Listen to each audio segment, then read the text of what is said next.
ጤና ይስጥልኝ የኬሎ ሚዲያ ተከታታዮች፣ ይሄ ለተወሰነ ጊዜ ተቋርጦ የነበረው የሁበና ፕሮግራማችን ነው። በዛሬው ሁበና ፕሮግራማችን ሰሞኑን እንደገና ዳግም ተቀስቅሶ ከፍተኛ ጉዳቶችን እያደረሰ ስላለው ሰሜን ምስራቅ ኦሮሚያ ወሎ አካባቢ ግጭት ይህን በተመለከተ ጉዳዩን ከቅርበት ሲከታተሉ ከነበሩ እና በአሁኑ ሰዓት ሀገር ውስጥ ከሚገኙ አንድ እንግዳ ጋር ለመወያየት ይዘናቸው ቀርበናል። እንግዳችን አቶ ተመስገን ገመቹ ይባላሉ።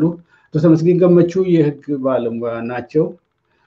ከዚህም ባሻገር አቶ ተመስገን በተለይ ይሄ ግጭት ከሚካሄድበት የሰሜን ምስራቅ ኦሮሚያ ወሎ አካባቢ የጠበቀ ትስስር ያላቸውና በጉዳዩን ከቅርበት ሲከታተሉ በተቻላቸው መጠንም በተለያዩ ዘዴዎች በተለይም በመገናኛ ብዙሃን በማህበራዊ ሚዲያዎች ያሉትን ሁኔታዎች እየሰበሰቡ ከሌሎች ጋር ሲጋሩ ነበር። ከዚህም ባሻገር በምዕራብ አካባቢ ቤኒሻንጉል ጉሙዝ አካባቢም በተመሳሳይ ሁኔታ ከአካባቢው ጋር ካላቸው የቅርብ ግንኙነት የነበሩትን ውዝግቦች፣ ግጭቶች፣ ፍጅቶች እየተከታተሉ ከሌሎች ጋር ሲጋሩ ነበር እና በዚህ ላይ እንደ አንድ ተቆርቋሪ ዜጋ ካላቸው በቂ መረጃ በመነሳት ከህግ ሙያተኝነታቸው አንፃር በተቻለ መጠን የመረጃዎችን አሰባስብና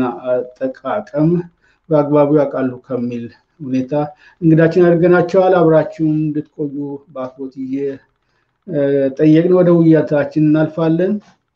አቶ ተመስገን ከሁሉም በፊት ለጊዜ በጣም አመሰግናለሁ።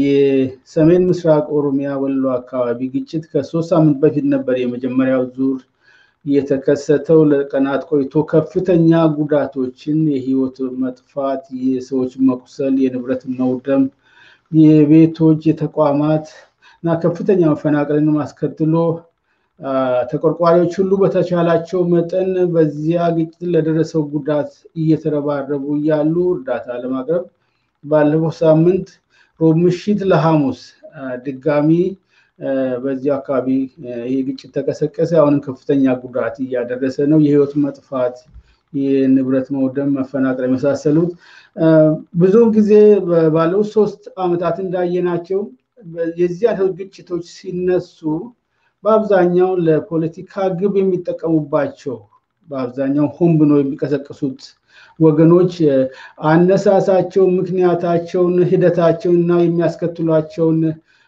ጉዳቶች በሚመለከት የተዛቡ መረጃዎችን በማቅረብ በዚህ ውስጥ ደግሞ ከነዚህ ወገኖች ጋር ትስስር ያላቸው የመገናኛ ብዙሃን በተለይ ኢትዮጵያውያን ላይ ያተኮሩ ሚዲያዎች መረጃዎችን እያጣመሙ ያቀርባሉ። ከ3 ሳምንት በፊቱ ላይም ተጨባጭ መረጃ አልቀረበም። ዋናው የግጭቱ ምክንያት አልተነገረም፣ ተጣሙ ሲቀርብ ነበር። እስቲ አሁንም ዝም ብሎ አንድ ቤት በመቃጠሉ በሚል ጭፍን ምክንያት እንደጋሞ ከማቅረብ ውጪ ማን የማንም ቤት አቃጠለ የሚለው በፍጹም አልተዘረዘረም። ምክንያት ሊኖረው ይችላል። እስቲ ከዚያ ተነስና የምታውቀውን ባጭሩ እንደመግቢያ ከዚያ ወደ ዝርዝሮች እንገባለን። እሺ ተስፋዬ፣ ድሉን ስለሰጠኸኝ ከልብ አመሰግናለሁ። እንግዲህ አንተም የተቃቀስካቸው ነገሮች አሉ። ሰሞኑን ወሎ አካባቢ ድጋሚ ያገረሸ ግጭት መነሻው ምንድነው ከምለው ነገር ከተነሳን መነሻው እንደተባለው ቤት መቃጠል ብቻ አይደለም። ቤት መጀመሪያ ቀን ላይ ነው የተቃጠለው ቤት የኦሮሞ ብሔረሰብ ተወላጅ የሆነ ቤት አጣዬ ከተማ ውስጥ ተቃጥሏል። ይህ የዛ ቀን ቃጠሎ ብቻ ሳይሆን በባለፈው ከ3 ሳምንት አካባቢ ወይ 2 ሳምንት በፊት በተደረገው ግጭትን ተከትሎ የክልሉ ልዩ ኃይል መከላከያ ገብቶ ሁኔታውን ከተቆጣጠረና ግጭቱ ከበረደ በኋላ የክልሉ ልዩ ኃይልና ሚሊሻ እንዲሁም የታጠቀ ፋኖ ከተማ ውስጥ ገብቶ የኦሮሞን ብቻ ሳይሆን አጠቃላይ የእስልምና እምነት ተከታይ የሆኑትን ቤቶች ለይቶ ሲያቃጥል ነበር። ግጭቱ ከተረጋጋ በኋላ ዙሮ መከላከያ በቦታው ስላለ በተቻለ መጠን የተቃጠለው ተቃጥሎ ሁኔታውን ለመቆጣጠር ሞክሯል። ይህ በእንደዚህ ያለ ግጭቱ ልክ በባለፈው ራሳቸው በሃይማኖት አባት ላይ ግድያ ፈጽመው ግጭቱን እንደቀሰቀሱ ሁሉ አሁንም አመሻሽ ላይ ጠብቆ የሙስሊሙ ማህበረሰብ ጾም በገባበት በዚህ ወቅት ምክንያቱም ስነ ልቦናውም የታሰበ በጾም ወቅት ከየትኛውም ጉዳይ በላይ ሰው ወደ ፈጣሪው የሚያስብበት ከየትኛውም ዓለማዊ ጉዳይ አእምሮውንና ጊዜውን አጽርቶ ወደ ፈጣሪው ወደ ጌታው የሚመለስበት ወቅትም ጭምር ስለነበረ ያን ክፍተት ተጠቅመው በጾም በረሃብ ላይ ያለውን ሰው መኖሪያ የማቃጠል ድርጊት ነው የተፈጸመ። ያ ቤት ቃጠሎ እንደተያያዘ ህዝቡ ያንን ቃጠሎ ለማጥፋት ለመቆጣጠር ወደ ከተማው ምክንያቱም መጣዬ ከሆነ ደሴት ነች ዙሪያውን በየአቅጣጫው የኦሮሚያ ልዩ ዞን ቀበሌዎች ናቸው። ከተማው ጭምር ግማሽ ከተማው ጭምር የኦሮሚያ ልዩ ዞን የጅሌ ጥሙጋ ወረዳ ቀበሌዎች ናቸው። በላይ በኩል አርባዋዩ አለ፣ በዚህ በኩል እዝግያ አለ። ህዝቡ እሳቱን ለማጥፋት የነበረውም የግጭት ስሜት ስለነበረ ወደ ከተማው ሲገባ መከላከያ ህዝቡን እንዲወጡ ትዕዛዝ ሰጥቷል። ህዝቡ መከላከያ ላይ እምነት ስላለው አምኖ ጥሎ ወጥቷል። ልክ በወጣ በኋላ ውሎ ካደረ በኋላ አሁንም ይሄንኑ ያደረገ ኃይል በማጀቴ በኩል ወደ ከተማው ወደ ኦሮሚያ ልዩ ዞን ለመግባት ጥሩምባ እየነፋ ባደረገው እንቅስቃሴ ከተማው ላይ የነበሩት የመከላከያ ኃይል ያን ነገር ለመመለስና ወደ መጡበት መንደር ለመመለስ ወደዛ አቅጣጫ ሲያመራ ልዩ ኃይሉ ጀራውታ በኩል ማረሚያ ቤት አጠገብ ላይ ጀምሮ እንዲሁ በመንገድ ላይ የቆሙትን ሰዎች ላይ በብሔርና በሃይማኖታቸው ትኩረት በማድረግ እርምጃ መውሰድ ጀመረ። በዚህ እርምጃ የሚያሳዝን ነገር የ3 ዓመት ህፃን እናቷ እንደተሸከመች የአህመድ ዑመር አብደላ ልጅ እናትን አዝላ እንደተሸከመች የ3 ልጅ እላያው ላይ መጥተው ገደሉ። ያ ብቻ ሳይቆም ወደ 8 ሰው ላይ ነው ቀጥታ ዝም ብሎ መንገድ ላይ የቆመ ሰው ላይ እርምጃ መውሰድ የጀመሩት። ምንድነው ዓላማው? ከመጀመሪያ ግጭቱ እንዲቀሰቀስ ስለተፈለገ ነው። ቤቱን ማቃጠሉ መከላከያ ለማረጋጋት ሞከረ። በሌላ በኩል ኃይላቸውን ሲያስገቡ መከላከያ ወደዛ ሲሄድ ከተማ ውስጥ ያለው ልዩ ኃይል ቀጥታ ኦሮሞ በሆኑትና የእስልምና እምነት ተከታይ በሆኑ ሰዎች ላይ እርምጃ መውሰድ ጀመረ። በዚህ ግድያ ውስጥ ወደ 8 ኦሮሞዎች ናቸው የሞቱት። 8 ኦሮሞ ሙተዋል። ከዛ ውጪ 2 የአማርኛ ተናጋሪ የእስልምና እምነት ተከታይ ሙተዋል። እንግዲህ ይሄ ግድያ ከተፈጸመ በኋላ ነው ሰው እዛች ከተማ ውስጥ ያለው ኦሮሞ ሁሉ እግሬ አውጭኝ እያለ ኢቭን የሞቱትን ሳያነሳ ወደ ጅሌ ጥሙጋ ወረዳ ሰንበቴ መሮጥ ጀመረ። እንግዲህ ከዛ በኋላ እነዚህ የወደቁትንም ኢቭን የ3 ዓመት ልጅ ያለው እና ተሸክማን ያለች ነው ግድያ የተፈጸመው። ይሄንን ለማንሳት የመጣው ህዝብ ላይ አሁንም ተኩስ ተጀመረ። ተኩሱ ሲጀመር ህዝቡ ራሱን መከላከል ተጀመረ። ጦርነቱ በዚህ አጋጣሚ በዚህ መልኩ ነው የተቀሰቀሰው ያጣየው። በማግስቱ መከላከያ መጥቶ እንደገና ኢቭን ልዩ ኃይሉ ከመከላከያ ጭምር ጋር ከተዋጋ በኋላ መከላከያ ሁሉንም ችሎ መክፈል የሚገባው መስዋዕት ከፍሎ ያንን ከተቆጣጠረ በኋላ ምንድነው የተደረገ? ሰሜን ሸዋ ውስጥ ያሉት ወረዳዎች በሙሉ ላይ ያሉትን ሚሊሻዎችን አሰባስበው ወዴት ነው ያመሩት? ወደ በሸዋሮቢት በኩል። ምክንያቱም በሸዋሮቢት በኩል ምንም ጠብ አልነበረም። ጠብ የነበረው አጣዬ የጠቡ መነሻም ነገርኩ፣ መጀመሪያ ላይ እንደነገርኩ ነው። በሸዋሮቢት በኩል እንደዛው በገፍ ሲመጡ አሁንም ጦርነቱ የጀመረው ሸዋሮቢት ላይ አይደለም። የጅሌ ጥሙጋ ህዝብ ባልጭን አልፎ ወሰን ቁርቁርን አልፈው መጥቶ ባልጪ ለማቃጠል እስኪመጡ ድረስ ወደ እነሱ ግዛት አልሄደም። ይሄ ኃይል በየአቅጣጫው ነው የመጣ። የቋት የሸዋሮቢት ከተማ አስተዳደር፣ የቋት ወረዳ፣ የደብረ ሲና፣ የጣርማ በር ሳይቀር ወደ 24 የሰሜን ሸዋ 24 ወረዳዎች የተወጣጣ ኃይል ነው ወደዚህ የተሰለፈ። አይታል አንድ ጊዜ ባጭት አካባቢ ያልከው ነው መሰለኝ አንዲት አጭር ቪዲዮ አለችኝ የእሳት ቃጠሎ የምታሳይና በዚያም ላይ እንደ ፉከራ ነገር የሚሰማበት ሁኔታ ሼር አድርገን እንላለን። ወሰን ቁርቁር ላይ ነው እንግዲህ ወሰን ቁርቁርን አልፎ ባልጭ ሊገቡ ሲሉ ነው ወሰን ቁርቁርን ሲያቃጥሉ ነው ድጋሚ ይሄን መሰለኝ ይታያል። እሺ እንዴ አማራ ይነሳ እንጂ ተተነሳ እንዲሁ ነው። አማራ ተተነሳ እንደዚህ ነው።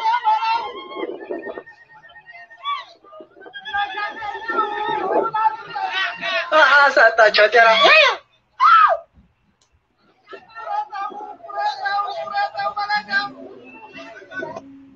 አጭር ስለሆነች ደግመን እናያት አንድ ጊዜ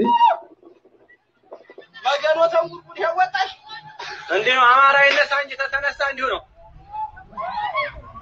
አማራ ተተነሳ እንደዚህ ነው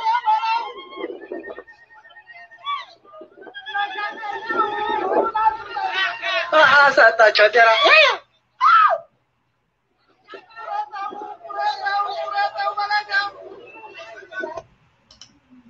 እና ከቆምኩበት ተነስና ይሄን ጨምረበት እግዚአብሔር ይባርክ ተስፋዬ ትልቅ ነገር ነው ፈጣሪ ይባርክ ምክንያቱም ጦርነቱ የተናየ ከአጣየ ማግስት የተነሳው ጦርነት ወሰን ቁርቁር ላይ ነው ወሰን ቁርቁርን ገብተው ባልጭን ለማቃጠል ሲመጡ ባልጭንም ያማን ነው ወሰን ቁርቁርንም ያቃጠሉ ወደ ባልጭም ሊያልፉ ሲል ይሄ ነገር የተነሳ አይተሃል ወሰን ቁርቁር በራልሽ እንትን ከተነሳ አንዴ ከተነሳ ይሄ ነው ምናምን እየተባለ የነበረው ነገር አይተሃል ይሄን ቪዲዮ እንግዲህ ተነሳ ይላል ጦርነቱ ያው እንግዲህ ጦርነቱን ያካሄደ የአማራ ህዝብ ነው ብዬ ስለማላምን ነው ያንን ማለት ያልፈለኩ እንደነሱ ምክንያቱም ይሄ አደረጃጀት ጽንፈኛው አደረጃጀት ይታወቃል በራሱን ችሎ ይሄንን እየተንቀሳቀሰ ያለው ማንና እንዴት ነው የሚለው በውይይታችን ውስጥ የምናነሳ ጉዳይ ሆኖ እንግዲህ የሁለተኛው ያጣየው አነሳስ ይሄ ነው የሁለተኛው አነሳስ ራሱ በጅሌ ጥሙጋ ወረዳ ውስጥ ወሰን ቁርቁር ላይ መተው ነው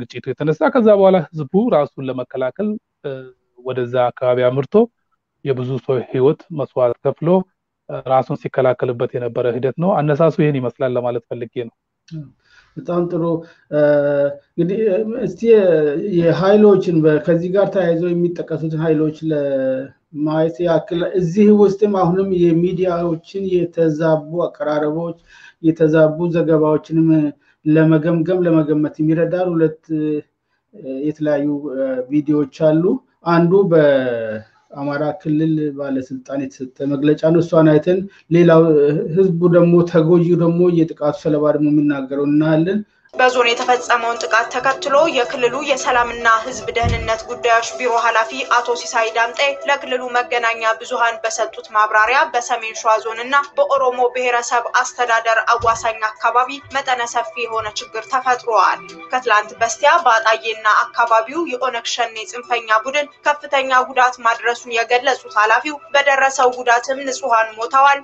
አካል ጎድሏል የመንግስትና የህዝብ ሀብትና ንብረትም ወድሟል ብለዋል አጣዬ ማረሚያ ቤት የነበሩ ታራሚዎች ከእስር እንዲወጡ መደረጉንም ነው የተናገሩት ከአጣዬ ባለፈ በካራ ቆሬ ማጀቴ በአንጾኪያ በኮይና በሸዋሮቢት ህዝቡ በውጥረት ውስጥ ነው ያለው ብለዋል በሰሜን ሸዋ ዞን ያለው ችግር እየከፋ የመጣና ህፃናት እናቶችና አዛውንቶች ጭምር በግፍ የተገደሉበት መሆኑንም ተናግረዋል የኦነግ ሸኔ ቡድን በሸዋሮቢት የሚገኙ ታራሚዎችን ለማስለቀቅ እንቅስቃሴ እያደረገ መሆኑን ያመለከቱት ኃላፊው በአካባቢው የተኩስ ልውውጥ መኖሩን ነው በትላንት ምሽቱ ማብራሪያቸው የተናገሩት የአማራ ልዩ ኃይል የአካባቢው የጸጥታ መዋቅርና የፌደራል የጸጥታ መዋቅር ችግሩን ለመፍታት ጥረት እያደረገ መሆኑንም አመልክተዋል የአማራ ክልል የጸጥታ መዋቅር ከፌደራል የጸጥታ መዋቅር ጋር በቅንጅት እየሰራ መሆኑንም ተናግረዋል ይሄ ይበቃናል ምናልባት ሌሎችም ተመሳሳይ መግለጫዎች ይኖራሉ ዛሬም የተሰጡ አንተ የምታውቃቸው ከዚህ ጋር የሚቃረን ሌላ አንድ ላይ ያዘን ምከትና ወደ አጠቃላይ ማብራሪያ እንሄዳለን ሸኔ ነው ይሉናል ግን ሸኔ አይደለም ይሄንን ያመጣብንኛ መንግስቱ ነው ራሱ ወረደው እስከወረደው ስተዝሆኑ ድረስ ነው እኛን ውጡ ከሀገራችን ላይ ያማራ ተናጋሪ አማርኛ የሚናገር ሀገራችንን ልቀቁ ተነሱ ተዝህየ ተባል ህጣኖቹን እያረዱ ሴቶቹን እያረዱ ነፍሰ ጡሪቱን ዘጠኘኛው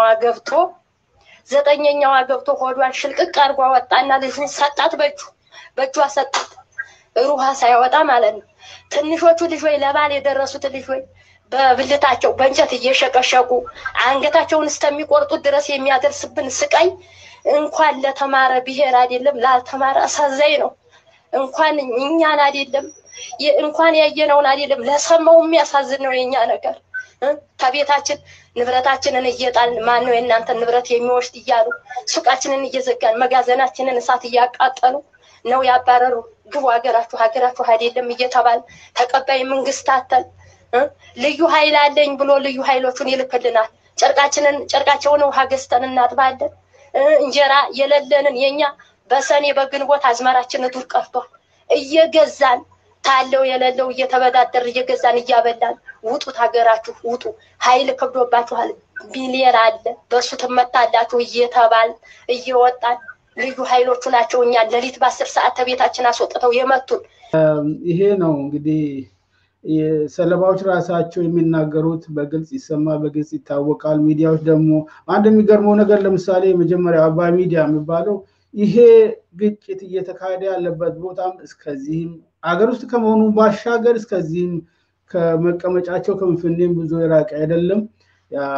ባለስልጣናት የሚሰጧቸውን መግለጫዎች ብቻ ከርቀት ሆነው እየተቀበሉ ማስተጋባት ምን ያህል እውነት ነው የሚለውን ጥያቄ ሳነሱ ለማረጋገጥ ምንም አይነት ሙከራ ሳይደረግ ከዚህ ጋር የተያዘ ዛሬም የተሰጠ መግለጫ አለ መሰለኝ ከተለያዩ ከመከላከያ ከመሳሰሉት። እነዚህንም አክለበት እስቲ መሬት ላይ ያለው ነገር ምን እንደሚመስል ባንተ በኩል ባንተ እይታ። እሺ አመሰግናለሁ ተስፋዬ። የሚዲያዎችን ዘመቻ እኔ የግል ሚዲያዎች እንደ ግል ሚዲያነታቸው የተቋቋሙበት ዓላማ ማለት የሚዲያ ህጉ የሚለውን ሳይሆን እነሱ ከመጀመሪያውኑ በአእምሯቸው አስበው የሚሰሩት ነገር ስላለ ከዛ አንፃር ነው ማየው። በጣም አሳዛኙ ነገር ግን የመንግስት ሚዲያዎች ላይ ነው እንደውም ትኩረት አድርጌ መናገር የምፈልገው። አንደኛ ያ ክልል የአማራ ክልል ነው። ከአማራ ክልል ሚዲያ ማስ ሚዲያ ጀምሮ ለሰሜን ሸዋ ዞን ቃለ መጠይቅ ያደርጋሉ፣ ለእፍራታ ግድም አስተዳዳሪ ቃለ መጠይቅ ያደርጋሉ፣ ለአጣዬ ከተማ አስተዳደር ያደርጋሉ፣ ለሸዋሮቢት ያደርጋሉ። የሁሉንም ተራ በተራ እያነሱ ሲያራግቡ ነበር። ይሄን ሲያደርጉ ግን በተመሳሳይ የክልል የዛው ዞን የኦሮሚያ የወሎ ኦሮሞ ልዩ ዞን አስተዳዳሪ ጀምሮ እስከ ወረዳዎቹ ግጭት ውስጥ የሚፈጸምበት ያለው ኮሙኒኬሽኖችን ሙሉ በሙሉ አንዳቸውንም ኢንተርቪው አድርገው ሲጠይቁ አላየንም። ይሄ ከዚህ ነው የሚጀምረው አድሎ። ከመጀመሪያውኑ ዘመቻው ተቃዋማው የታቀደበትና በተቋም በመንግስት ሚዲያ ጭምር የታግዞ እየሄደበት መሆኑን የምታረጋግጠው ግጭቱን ለማብረድና እውነተኛው ነገር ምንድነው የሚለውን ነገር ለማየት ከተፈለገ አንድ የሁለቱንም ወገን የሚያስተዳድሩ የወረዳ አስተዳዳሪዎችን የወረዳ ኮሙኒኬሽኖችን የሰሜን ሸዋም ይሁን የኦሮሚያ ብሔረሰብ ዞን አስተዳዳሪዎችን ኢቭን ክልሉ ደግሞ ያንን ሲያቀርብ ሁለቱንም አንዱን አጥቂ አንዱን ተጠቂ አድርጎ ሳይሆን ችግሩ አካባቢ ያለውን ነገር አንስቶ መናገር ነበር። ግን የሚዲያዎቹ ፍሰት ያንን ነው ሲያደርጉት የነበር። በጣም የሚያሳዝን ይሄ ብቻ አይደለም። ዛሬ ኢቲቪ ይሄንኑ ሲያራግብ ነው የነበረ። እያየሁት ነበር። የተለየ ዘገባ ይኖራል የሚል ነገር ስለነበረኝ እያየሁት ነበር። ኢቲቪ ከምሽቱ 2 ሰዓት ላይ ከመሸው 2 ሰዓት ላይ ያቀረበውን ዜና ብታየው ኮፒ ፔስት ከአማራ ክልል ሲተላለፍ የነበረው ኮፒ ፔስት ከአባይ ሚዲያ ግል ሚዲያዎች ሲያራግቡ የነበረው ኮፒ ፔስት መረጃ ቲቪ ወይም ኢትዮ 360 ሲያቀርብ የነበረውን ዜና ያንኑ ገልብጦ ነበር ሲያስተጋባ የነበረው። የሚዲያ ከሆነ የትኛውም እንደ መንግስት ሚዲያ ቀርቶ የመንግስት አካል በሁለት የመንግስት መዋቅር ውስጥ እየተደረገ ያለው ነገር ቀርቶ ከአንዱ ከመንግስት ጉዳይ ውጪ የሆነ ግጭት እንኳን ቢኖር እንደ ሚዲያ ስነ ምግባርና ደንብ ህግ ሁለቱንም አካባቢው ላይ የሚገኙትን መስተዳደሮችን እየጠየቁ ያንን የሁለቱንም ያስተላልፉ የራሳቸውን እይታ ጨምረውበት ማስቀመጥ ነበረባቸው። ይሄ እየተደረገ አልነበረም። የአማራ ምሁራን መማክርት ተብሎ ያወጣው መግለጫ አለ። ኮምፕሊትሊ ጦርነት ያወጀ ማለት ነው። ምክንያቱም ከዚህ በፊት ባደረግነው ውይይት ላይ ያነሳሁት ነገር ነበር። ምንድነው በዛ ላይ ያነሳሁት? ወስደው ያያዙት ከህገ መንግስቱ ጋር ነው። አንድ ይሄ። ሁለተኛ የአማራ ክልል ምሁራን መማክርት ራሱ ክልሉ ውስጥ የሚገኙትን ብሔር ብሔረሰቦችን ያካተተ አይደለም። ሲጀምር ከአጠራሩ ጀምሮ እስከ አመሰራረቱ እስከ አባላቱ ድረስ በክልሉ ውስጥ ያሉትን ብሔር ብሔረሰቦችን ያካተተ ተወላጆችን ያካተተ ስብስብ እስካልሆነ ድረስ ምክንያቱም ይሄ የአማራ ምሁራን ማህበር ሁሉ ጊዜ መግለጫ የሚያወጣው በፖለቲካ ጉዳዮች ነው እንጂ እንደ ምሁር በምርምርና በኢኮኖሚው ዘርፍ በማህበራዊ ዘርፍ በተለይ ደግሞ እንደ ምሁርነት በምርምር ላይ ተሰማርተ ለሀገሪቷ ወይንም ለክልሉ ከሚያደርገው አስተዋጽኦ ሳይሆን ሁሉ ጊዜ ልክ እንደ ፖለቲካ ተቋም በፖለቲካ ጉዳዮች ላይ ነው ግጭቶች ላይ ነው ተደጋጋሚ መግለጫ ሲያወጣ የምናየው ከዛ ጋር ያይዘን ይሄ ስብስብ ማን ነው ካልክ የራሱ ስብስብ የሆኑት ሁሉ እዛ ክልል ውስጥ የሚንቀሳቀሱ ብሔር ብሔረሰቦችን ያላካተተ የአንዱ ወገን ማህበር ነው ያም ደግሞ የዛን ፖለቲካ የአንዱ ወገን ፖለቲካ እይታን ለማስፈጸም የሚሯሯጥ አካል ነው ያወጣውን መግለጫ ካየሆ ህዝቡ ራሱን ታጥቆ እንዲከላከል ልክ መተከል ላይ ሲባል እንደነበረው መንግስት ደግሞ ይሄንኛው ዞን ላይ እርምጃ እንዲወስድ ይሄንኛው ህዝብ ላይ እርምጃ እንዲወስድ ጉዳዩ ውስጥ ያለ ጉዳዩን እንደማቀዝቀዝና እንደማብረድ ልክ ጦርነት የበለጠ እንድነሳና ለቀጣይ ጦርነት ራሳቸውን እንዲያዘጋጁ የሚመስል መግለጫ በግልጽ ጦርነት የሚሸት መግለጫ ነው የወጣው አድሎና ማግለሉ እንዳለ ሆኖ ይሄ ብቻ አይደለም ሚዲያ በጣም የሚያሳዝንን ኢትዮጵያ ቴሌቪዥን ድርጅት ይሁን የተለያዩ የመንግስት የፌደራል መንግስት የክልሎችን እንተው የፌደራል መንግስት ተቋማት መግለጫ ማን ነው ዛሬ ዜና ሲያስተላልፉ ሲሰሩት የነበረው ያንን ዞን አንድ ዞን ህዝብን የአንድ ዞን ህዝብን ጉዳይ የአማራ ምሁራን መማከርት ተብሎ የተቋቋመ አካላትን ያውም ህጋዊ ተቋሙ ነው በእንት ደረጃ ያልተቋቋመ ያክሉንካ ዋጋ ሰጥተው በዛ በኩል ያለው ስሜት ምንድነው ችግሩ ምንድነው እንደ ዞኑ አስተዳደር የነበረው ምንድነው የሚለውን ነገር የኤፍራታ ግድም ኮሙኒኬሽን ያክሉንካ ያንን ሰፊ ህዝብ የሚያክል እንትን ሁኔታ ሳያሳስባቸው ስሜታቸውን ሳያዳምጡ ይሄንኛውን ሲያራግብ ነበር ኢትዮጵያ ቴሌቪዥን ድርጅት የኢትዮጵያ ቴሌቪዥን ድርጅት ለተወሰነው ኃይል ነው የሚሰራ ወይንስ ሁሉንም ዜጎችን ያካተተ ድርጊት ነው ወይንም መግለጫ ነው ወይንም ዜና ነው እየሰራ ያለው ካል የዚህ ዞን ህዝብ እንኳን ለዚህ ተቋም ግብር አውጥቶ በህዝቡ ገንዘብ እንደሚሰራ ተው የአማራ ክልሉን እንለፈውና ታሳቢ አድርጎ መግለጫዎችንና ዜናዎችን ሲሰራ አልነበረም ይሄ ብቻ አይደለም አጣየ ከተማ አስተዳደር ተጠይቋል ብያለሁ ኤፍራታ ግድም ተጠይቋል ብያለሁ ሰሜን ሸዋ ተጠይቋል ብያለሁ አንድም ግን የጂለን ጉዳይ እንደ ዞን የዞኑን አስተዳደሩን የዞኑን ኮሙኒኬሽኑን የተጠየቀ ነገር የለም እንደ ፓርቲ ደግሞ በአንድ ፓርቲ ስር የሚተዳደሩ ኢቭን የዞኑን ብልጽግና ፓርቲ እንኳን ችግሩ ምንድነው የሚለውን ነገር አልጠየቀም የዞኑ ብልጽግና ፓርቲ መግለጫ ባልሰጥ ማን ነው ኦኔግሽኔ የሚባል ነገር የለም ብሎ እየተናገረ የወረዳ ኮሙኒኬሽን መግለጫ ያወጣ የዞኑ ኮሙኒኬሽን ይሄን እየተናገረ የተፈጸሙት ድርጊቶች በበጥ ቃጠለው አልፈው መከላከያ ላይ ራሱ እርምጃ ወስደው ይያሉ አይተ ከሆነ አብዛኛው ሚዲያ ትናንትና ላይ መከላከያ ነው የአማራ ልዩ ኃይል የጨረሰው ከኋላ ወግቶ ይያሉ ነበር ሲያራግቡት የነበረ ዛሬ ግን ግልብጥ ብሎ የመንግስት ተቋማት ሁሉ ሳይቀር ዞኑን የሚያስተዳድረው አካል ምንም ነገር በኔ ውስጥ የለም ህዝብ ነው በኔ ወገን በኔ በኩል ያለው ይያለ ባለበት ዛሬ እንኳን ህዝቡን ለመምታት አመቺ እንዲሆን ያን ህዝብ ጨፍልቆ ለመምታት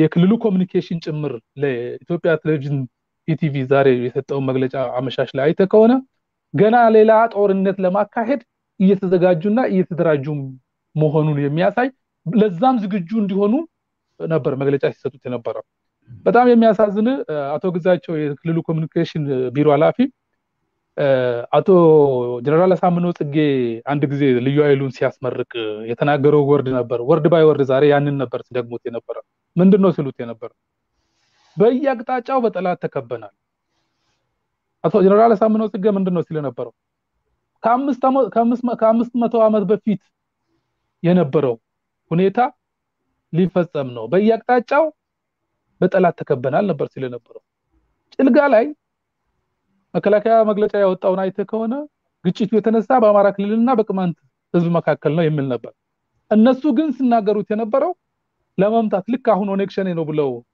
በኦኔክሽኔ ስም ራሳቸው 8 ሰው ከገደሉና ቤት ካቃጠሉ በኋላ የተነሳውን ጦርነት እንደገና ሸዋሮቢት ላይ አልፎ መጥተው ወሰንቁርቁር ላይ ጦርነት ጀምሮ ራሱን የተከላከለውን ህዝብ ዛሬ እንደገና የመምቻ ብትር አዘጋጅቶ ሌላ ዘመቻ ለማድረግ የኦኔክሽኔ ስም እየጠሩ ባለበት ጭልጋ ላይ ህወሓት ነው ይያሉ ያሉት ህወሓት ኦሬዲ ተደምስሶ ደለለ የፌደራል መንግስቱ በፓርላማም ጭምር ዱቄቱን በአየር ላይ የተበተነ ዱቄት ነው ዱቄት መልስ እንደገና ይሄን ሰብስበን ለምን ማድረግ አንችልም እየተባለ ባለበት እነሱ ግን ቅማንትን በህወሓት ስም እየመቱ እዚህ ጋር ያለውን ደግሞ ዞኑ አስተዳዳሪው ምንም የለም እያለ ባለበት የኦኔክሽንን ስም እየሰጡ ለመምታት አዲስ ዘመቻ ጀምረዋል። ስለዚህ አጠቃላይ የሚዲያው ሁኔታ ሲታይ ከመንግስት ተቋማት ኢቭን የፌደራል መንግስት የሚያስተዳድራቸው እና ኢቢሲ ሳይቀሩ ምንም አይነት ነገር በዛ ላይ ያለውን ነገር ማጣራት ሳያደርጉ ያንዱ ወገን እይታ ብቻ ሲያስተላልፉና ሲያሰራጩ የዋሉበት ሂደት ነው ያለው። እንግዲህ እንዳልከው አመሻሽ ላይ የኮማንድ ፖስት ተብሎ ታውጇል። ኮማንድ ፖስቱ ተጠርነቱ ለማን እንደሆነ እዛ ላይ ግልጽ ባይሆንም ምክንያቱም አሁን መተከል ላይ ኮማንድ ፖስቱ ሲታወጅ ወለጋ ላይ ኮማንድ ፖስቱ ሲታወጅ ተጠርነቱ ቀጥታ ለጠቅላይ ሚኒስቴሩ መሆኑ ተነግሯል። ይሄንኛው ኮማንድ ፖስት ግን ተጠርነቱ ለማን እንደሆነ ባይነገርም መከላከያ በዛ ደረጃ እውነት ያለውን ነገር የሚተገብር ከሆነ እኔ ኮማንድ ፖስቱ አስፈላጊ ነው። ውስጡ ላይ የተዘረዘሩ ነገሮች ችግር ቢኖራቸውም ልዩ ክልሉ ያደረገ በሚዲያ ታግዞ ሊያደርግ ወይንም የጦርነት ዘመቻ ነጋሪት እየመታ ባለበት መከላከያ ሰራዊት ማነው በቀጠናው ላይ ኮማንድ ፖስት መታወጁ አትሊስት ሰላምን ያመጣል ወይንም አካባቢውን የማረጋጋት እንትን ይኖረዋል የምትግምት አለኝ።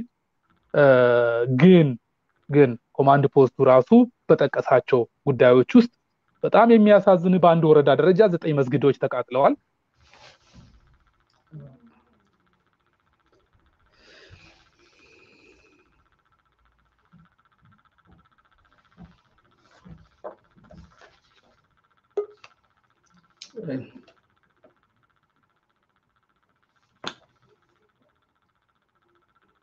የወረዳው የተቃጠለ እዛ ቀጠና ውስጥ ያለ የትኛውም መስጊድ ላይ በተለይ ደግሞ ሰሜን ሸዋ ውስጥ የሚገኙት የትኛውም መስጊዶች አልተቃጠሉም ማለት አይቻልም። በፐርሰንት ካስቀመጥከው ኦሬዲ 80% ተቃጥሏል። አይተ ከሆነ ሰሞኑን በዓለም አቀፍ ፍርድ ቤት ኢትዮጵያ ወደ ደረሱት ጥፋቶች በአጠቃላይ ከሰው ህይወት ተነስተን እንትን ጥፋት ለመሄድ አይደለም ምናልባት ከኮማንድ ፖስቱ ጋር አያይዤ ያለውን ነገር ለማስቀመጥ ነው እና ቢያንስ ምንድነው እዛ ውስጥ የተገለጹ ነገሮች አሉ። 1-2-3 ነገሮች ኢቭን እኔ በምን መልኩ አይተውት እንዳለፉ ራሱ ግራ የሚያጋባ ነገሮች ናቸው። ምክንያቱም አብያተ ክርስቲያናትን ማቃጠል አይቻልም የሚል መግለጫ ነው የተቀመጠ። መስጊድስ ማቃጠል ይቻላል ወይ? ለምንድነው የሃይማኖት ተቋማትን እኩል ያልታየ? ምክንያቱም ግጭቱ ራሱ እኮ የሃይማኖት ግጭት ሴንተር ያደረገ መሆኑ ማሳያ ነው። አንዱ ይሄ ራሱ የሃይማኖት ተቋማት ከዛም ከዚህ መቃጠላቸው የትኛውስ የሃይማኖት ተቋማት ተቃጥለዋል? ይሄን ያህል በቁጥር ደረጃ ከወሰድነው እትየለለ ነው። ይሄን አይገናኝም። 50%ም አይሆንም። ያንኛው በቁጥር ሚዛን ላይ እናስቀምጥ ከተባለ አብዛኛው የተቃጠሉት መስጊዶች ናቸው። ስለዚህ መከላከያ ያንን መግለጫ ሲያወጣ ሁለቱንም ማካቶ ያ ስሜት እንዲቀዘቅዝ ከተፈለገ ሁለቱንም ማካቶ ማውጣት ነበረበት የሚል ግምት አለኝ። መታወጁ ግን ተገቢና ጊዜው የሚጠይቅ ሁኔታ ላይ ደርሷል። ምክንያቱም ይሄ ህዝብ ራሱን እየተከላከለ ያለው በዚህ ሰዓት ላይ የዛን ቀጠና ካየሆ በአንበጣ የተጎዳ ነው። ከመጀመሪያውኑ በተፈጥሮ አካባቢው በድርቅ የተጎዳ ነው። ከሚበላው ጉሮሮ ላይ ራሱን ለመከላከል ስል ጥይት እየሸመተ ነው የህዝብ ራሱን እየተከላከለ ያለውና ይሄንን ነገር ቢያንስ ኮማንድ ፖስቱ ምክንያቱም መከላከያ ጋርም ህዝቡ ግጭት ስለሌለው መከላከያ ያንን ቀጠና እንዲያስተዳድር ማድረጉ ጥሩ ነው የሚል እይታ አለኝ። ከሚዲያ ጋር ያው ይሄም በሚዲያ በኩል ዛሬ የወጣ ስለሆነ ነው ሁለቱንም ወገን ወይንም ስሜቱን ባላንስ አድርጎ መግለጫዎቹንም ሲያወጣ መከላከያ ሚኒስትር በዛ መልኩ ቢያወጣ የተሻለ የበለጠ ተቀባይነትም ፎይታም ይኖረዋል የሚል ግምት ስላለኝ ነው። ዙሮ የሚዲያዎችና የመግለጫዎች ሁኔታ ግን በተለይ የክልሉ መግለጫዎችና እየሄደበት የነበረው ድጋሚ ጦርነት ለመቀስቀስ ዝግጁነት በሚያሳይ መልኩ ነበረ። እንግዲህ የሚዲያዎችን በዛ መልኩ ነው ማየው። ተስፋዬ በጣም ጥሩ። አንዳንድ ማስታወሻዎች አሉ ወደሚቀጥለው ነጥባችን ከመሄዳችን በፊት አንዱ አቶ ተመስገንም በሚሰጠን ሐሳብ ውስጥ ዛሬ የሚል ቃላትን የተጠቀመ ነው በመደጋገም ይሄ ፕሮግራም ዛሬ ትናንት ማለት ይቅርታ ትናንት ነው ይቅርታ አድርጉልኝ ዛሬ ያልኩት አይ ችግር የለውም የሁለተኛውን ለማሳየት ነው። ከትናንትና በፊት የነበረው አጣዬ ላይ ነው። ትናንት የነበረው ደግሞ ሸዋሮቢት ላይ ነው። ያንን ለማያያዝ ፈልጌ ነው በዚህ ይስተካከልልኝ ያን ብቻ ሳይሆን ዛሬ ሆኑትንም አንተ ዛሬ ያልክሰጠን ስነግረን ይሄ ፕሮግራም በተለይ በሳተላይት አገር ቤት የሚታለፈው በሁለተኛው ቀን ስለሆነ አድማጭ ተመልካቾች ይሄንን እየተገነዘቡ እንዲከታተሉን ለማለት ነው በዚያ አገር ቤት ውስጥ በመሬት ላይ ካለው እውነታ ጋር ምናልባት በቀናት በሰዓታት የማይገናኝ ከሆነ የተዛባ መስሎ እንዳይታያቸው ለማለት ነው ዝግጅታችን ያስተካክላለሁ ዝግጅታችን ሁሉ ጊዜ እንደ ዛሬ እዚህ ስናዘጋጅ አገር ቤት ግን በሚቀጥለው ቀን ስለሚተላለፍ ያ ግጭቶችን የመረጃ ግጭቶችን እንዳይፈጥር በሚል ነው ሁለተኛው ማንም እንደሚያውቀው የኢትዮጵያ የኔትወርክ ችግር ይሄንን ውይይት ስናደርግ ምናልባት መቆራረጦችን ተደጋግሞ ሊታዩ ይችላሉ ከዚህ ባሻገር የድምጽና የምስል ጥራት ጉድለቶችን ሊኖር ስለሚችሉ ለዚህ ማስቀደመን ይቅርታ መጠየቅ እንፈልጋለን ተመልካች አድማጮቻችንን እና ውይይታችንን ቀጥልና እስቲ እንግዲህ ያ የሁለት ሶስት ሳምንት በፊት የነበረው በአብዛኛው በተለያዩ መንገዶች ስለደረሱት ጉዳቶች መረጃዎች ወጥተዋል የጠፉ ህይወቶች የቆሰሉ የወደሙ መኖሪያ ቤቶች የተለያዩ ተቋማት የተሰደዱ ከዚያም በመነሳት እንግዲህ ወገንተኝነት የሚሰማቸው ሁሉ ከያሉበት የእርዳታ እጅ ይዘው እየቀረቡ ነው ከውጭ ሀገሮችም እኛ ካለንበት አካባቢም አሁን ደግሞ ሁለተኛ ዙር መጣ እስቲ በዚህኛው ላይ ደግሞ ከጠፉት ህይወቶች ጀምሮ ጉዳቶች ካሉ ንብረቶች የወደሙ መኖሪያ ቤቶች ተቋማት እስቲ የደረስክበትን ያስካቸው መረጃዎች ስጠንና ወደሚቀጥለው ነጥብ እንሄዳለን ተስፋዬ እውነት ለመናገር የግጭቶቹ መጠን እስካሁን በኦፊሻሊ በዞኑም ይሁን በወረዳዎች ተገልጾ አልተቀመጠም ስለዚህ የቃጠሎ መኖሩን ንብረቶች መውደማቸውን ካልሆነ በቀር ግምታቸውን ወይንም የሰው ቁጥር የተጎዳውን ሰው ቁጥር ብዛት በዛ መልኩ ይሄን ያህል ነው ብዬ ለመግለጽ ትንሽ ያስቸግራል ክንዋኔዎችን ካነሳን ግን የተፈጸሙ ነገሮችን ካነሳን በተለይ አጣዬ ከተማ ውስጥ የነበሩት የኦሮሞዎች ይሁን የሙስሊም ቤቶች ቶታሊ ንብረት ሳይቀር ኦፍጮ ቤቶች ሳይቀሩ የሄሎ ኦፍጮ ቤቶች ሳይቀሩ ሱቆችን ተዋቸው መዝረፋቸውን በሳት ወድመዋል ሸዋሮቢት ከእንግዲህ ማን ነው አጣዬ እርሻ ሜዳ ነው የሚመስለው እንጂ መኖሪያ ቤት የነበረበት አይመስልም ያ የሆነ ደግሞ አይተ ከሆነ በባለፈው ከዛ በፊት የነበረው ግጭት የመጀመሪያ ዙር ግጭት ላይ መከላከያ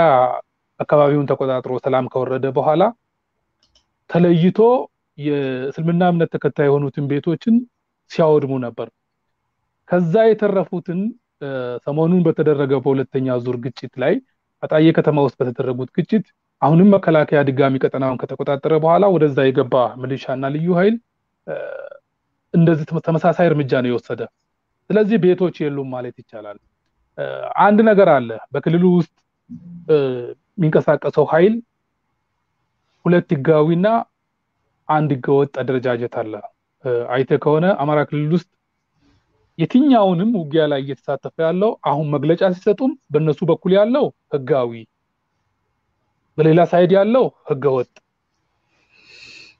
እየተደረገ ነው አስብ ወሰን ቁርቁር ላይ ትምህርት ቤቶች ናቸው የወደሙት ወሰን ቁርቁር ላይ ጤና ጣቢያዎች ናቸው የወደሙት ጤና ጣቢያን የሚያወድም ኃይል ጤና ጣቢያው የሸኔ ስለሆነ ነው እንደ ጤና ጣቢያ የሚወድመው ትምህርት ቤት የሸኔ ስለሆነ ነው እንደ ትምህርት ቤት ያወደሙት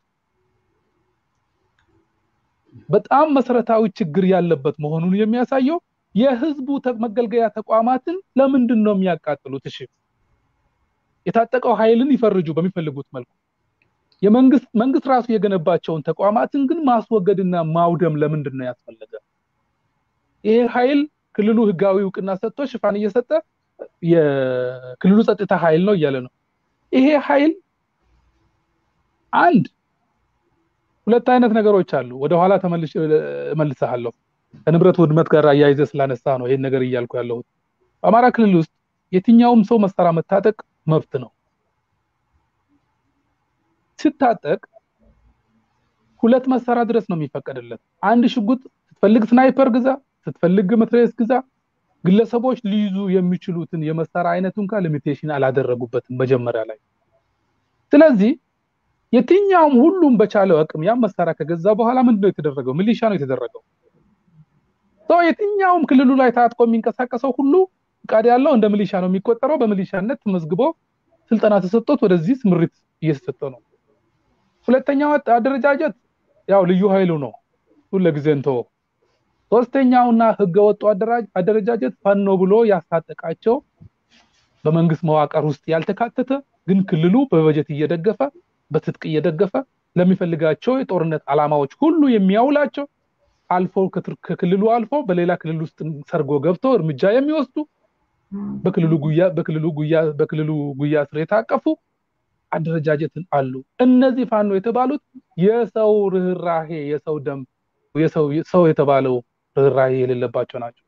እነዚህን ኃይሎችን አይተ ከሆነ በቅርብ በቴሌቪዥን ሲቀርቡ ነበር። ምንድነው ሲያደርጉ? ትግራይ ላይ ተሰማርተዋል። በማን በኩል? በክልሉ 400 መሳሪያ ያክል ስናይፐር ዲሽቃ ስናይፐር የተለያዩትን መሳሪያዎችን ማርከን ለክልሉ ስናስረክብ ነበር እያሉ ነበር። ማን ያስተማራቸው? ክልሉ ነው። ከመከላከያው ጋርም ከልዩ ኃይሉ ጋርም ምላስና ከንፈር ሆነን ነው የከረምን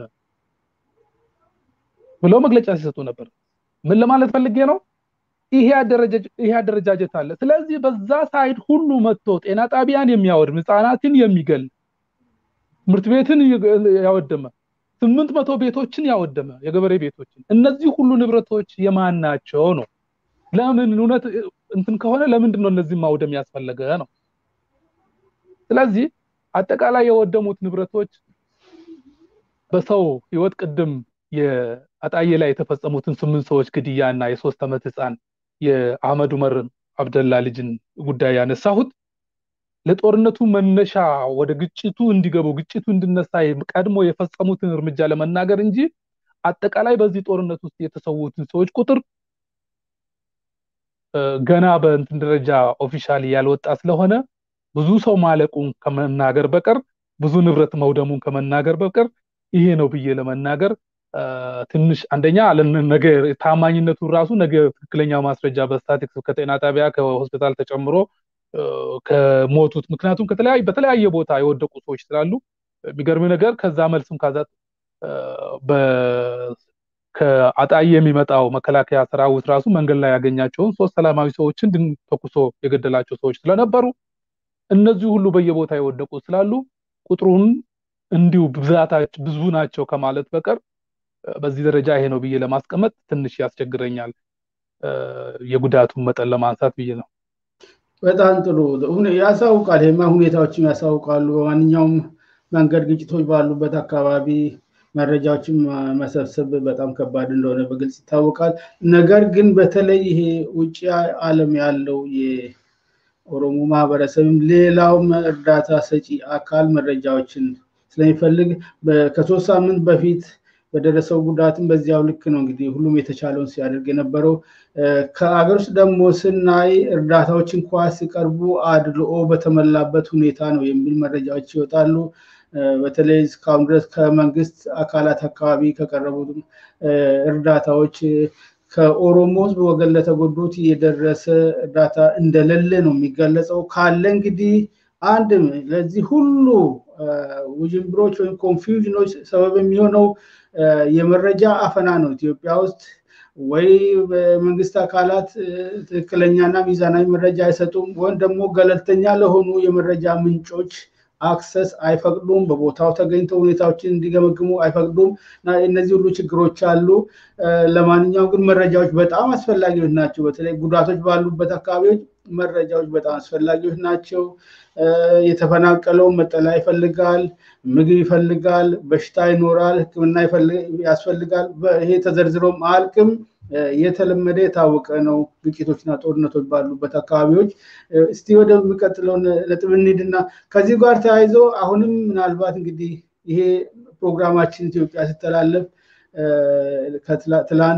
ከትላንት ወዲያ ሊሆን ይችላል። ይሄ ግጭት ይሄ ሁለተኛው ዙር ግጭት ሮብ ምሽት ለሐሙስ ተቀስቅሶ አርብን ውሎ ቅዳሜ እኛ ጋር ትላንት ነው የምንለው ቅዳሜ የዞኑ ዋና አስተዳዳሪ የሰሜን ሸዋ ዞን መሆኑ ነው እና ይሄ ችግር ይሄ ግጭት ከመከላከያ ሰራዊት አቅም በላይ ነው የሚል መግለጫ ሰጥተው ነበር። በአንዳንድ በኩል ዛሬ ደግሞ የምንሰማቸው መግለጫዎች ከዚያ ጋር የሚጋጩ አይነቶችም ናቸው እና ይሄ ከምን የተነሳ እንዴት ምን ማለት ነው? ይሄ ከሀገር ውስጥ የተነሳ የእርስ በርስ ግጭት የሀገር መከላከያ ሰራዊት መቆጣጠር ያልቻለው ከሀገር መከላከያ አቅም በላይ ሆነ የሚባለው ማንን ላኩልኝ ነው? ምንድን ነው? ሌላ ሴራ፣ ሌላ ተንኮል ከዚህ በስተጀርባ ያለው ምን ማለት ነው? እዚህ ላይ ያለን አስተያየት። እሺ ይሄንን በሁለት መልኩ ነው ማየው። አንደኛው ከመጀመሪያው በአጣየው ጦርነት ላይ አይተ ከሆነ ከመነሻም ችግር የነበረባቸው መከላከያ ጉዳዩን ለማቀዝቀዝ እንኳን ከሄደበት ተልኮ ጥሎ መጥቶ ወደዚህ ሲመለስ መከላከያ ላይ የግድያ ጭምር እርምጃ የወሰደ የክልሉ ልዩ ኃይል ነው። የክልሉ ልዩ ኃይልና መከላከያ ነው። በተለይ ይሄ ኃይል ከፋኖ ከሚባለው ኃይል ጋር ተቀላቅሎ ስለሚገባ ፋኖዎችን መቆጣጠር በጣም አስቸጋሪ ነው ለክልሉ ወይም ጦርነት ሲያደርጉ። ስለዚህ መከላከያ ጋር ግጭት መፍጠራቸውንና መከላከያ ላይ ቶክስ መክፈታቸውን ሚዲያዎች ሁሉ ሲዘግቡ ነበር። ይሄንን ነገር እርስ በራሱ እንዳይጋጭ ገብቷል። መከላከያ ጋር ገጠሙ የሚለው ሚዲያ ማን ነው የመከላከያ ላይ ቶክስ ከፍተዋል የሚለው ነገር እየሰፋና በሚዲያ ሽፋን እያገኘ ሲመጣ ያንን ነገር ለማቀዝቀዝ ቀጥታ ወዴት ነው የገቡት? ጉዳዩ ከመከላከያ አቅም ነው የሚለው ነገር ነበር ሲያራግቡት የነበረ። ትልቁ የታሰበውና ታርጌት የተደረገው በዚህ ላይ ለመከላከያ ጉዳዩን ከመከላከያ በላይ ኤግዛጀሬት አድርጎ ለማሳየት ሳይሆን ይሄንኛው መከላከያና በእነሱ መካከል ግጭት ነበር የሚለውን ነገር ሸፍነው ወዴት ሊወስዱ ነው? ያን ችግር ወደ ታጣቂው ኃይል ሊወስዱ ነው። በጣም የሚገርም ነገር የሆነ ቪዲዮ እንትን ነበር። መከላከያ ህዝቡ መንገድ እየከፈተ መከላከያ መሆናቸውን ሲያቅ መንገድ እየከፈተ ሲያሳልፍ የሚያሳይ ቪዲዮ ነበር። እርግጠኛ ሁኝ የምነግርህ ስኖርበትም ያንን ዞን የማውቀው አሁንም ደግሞ ተጨባጭ የሆኑ መረጃዎች ጭምር በእጄ ላይ በእርግጠኝነት የምነግርህ ነገር ህዝቡ ከመከላከያ ጋር ምንም ግጭት የለውም። ይሄን ቦታ ላይ ኢቭን በመጀመሪያ ቀን ያ ሁሉ ቀጠሎ ሲደረግ መከላከያ ውጡ አታስፈልጉም አትግቡ ሲል ወዲያውኑ ነው ህዝቡ የተመለሰ። ተደጋጋሚ ከዚህ በፊት የተለመደ ነገር አለ። ትንኮሳ ያረጉና የሆነ ነገር ግጭት ያነሱና ሩጦ ሂዶ የት ነው የሚገሩ? መከላከያ ስር ይገባሉ። ህዝብ በስሜት ውስጥ ገብቶ ንዴት ውስጥ ገብቶ እየሮጠ ሲመጣ መከላከያ ግር ሲገቡ መከላከያ ልክ ለሱ የመጣ አይነት ይመስልና እርምጃ ይወስድባቸው ነበር። አሁን ግን ያ ችግር ስለተቀረፈና መከላከያ የሚሰጠውን የትኛውንም ነገር ለመቀበል በሃይማኖት አባቶችም ይሁን በአገር ሽማግሌዎች የጎሳ መሪዎች ጭምር ስለተማመኑ ችግሮችን በዚህ መልኩ እንፈታለን ብሎ መከላከያ ባለበት ስለተነጋገሩ የትኛውንም የመከላከያ ትዕዛዝ የዞኑ ህዝብ እንክቻ አይልም፣ ያምናል፣ ይቀበላል። እነዚህ ግን መከላከያ ላይ ቶክስ ከከፈቱና እርምጃ ከወሰዱ በኋላ መከላከያ ጉዳዩ ከመከላከያ ጋር ግጭት ውስጥ ገብተው ቶክስ እርስ በራሳቸው ሲለዋወጡ ወዴት ነው ያዞሩት? ኦዲየንሱን ጉዳዩ ከመከላከያ በላይ ሆኗል የሚለውን ነገር ነበር ያነሱት። አንድ ይሄ ነበር። ሁለተኛ አስበው የጦርነቱን ግጭቱን አስበው ሲጀምሩ በቀልን ጠንስሰው ነው። የጉዳት አድማሱን በእነሱ ሐሳብ ቢሆን ህዝቡ ራሱን ባይከላከል ኑሮ የነሱ ሐሳብ ቢሆን ኑሮ ድጋሚ እንኳን ሰው እዛ ላይ እንዳይኖር የሞተው ሞቶ የቀረው እንኳን መጠለያ አጥቶ እንዲሰደድ ቤቶችን ሁሉ ባለፈው እንዳደረጉት ለማውደም ጭምር ነው የመጡት። ህዝቡ ከባለፈው የተቃጠለው ቤት 800 ቤት ተቃጥሏል ብያለሁ። 40,000 ሰው በካንድ ወረዳ ተፈናቅሏል ብያለሁ። 63 ሰው ካንድ ቀበሌ ሞቷል። 115 ሰው ካንድ ወረዳ ካንድ ወረዳ 63 ሰው ካንድ ወረዳ 115 ሰው ካንድ ወረዳ ተፈናቅሏል። የዞኑ ሳይሆን የወረዳን ነው እየነገርኩ ያለው። በዞን ደረጃ ያንን ስንጨምር 100 ምናምን ሰው ነው የሞተው። ያን ልምድ ስላለው ህዝቡ ራሱን ለመከላከል ተዘጋጅቶ ዲፌንድ ስላረገ ሽንፈቱን ላለመቀበል የሌለ መሳሪያ ህዝቡ የሌለ መሳሪያ ማለት እኔ በጣም አንዳንዴ የሚያሳፍር ነገር ለምትናገረው ነገር እንኳን ታፍራለህ እኮ።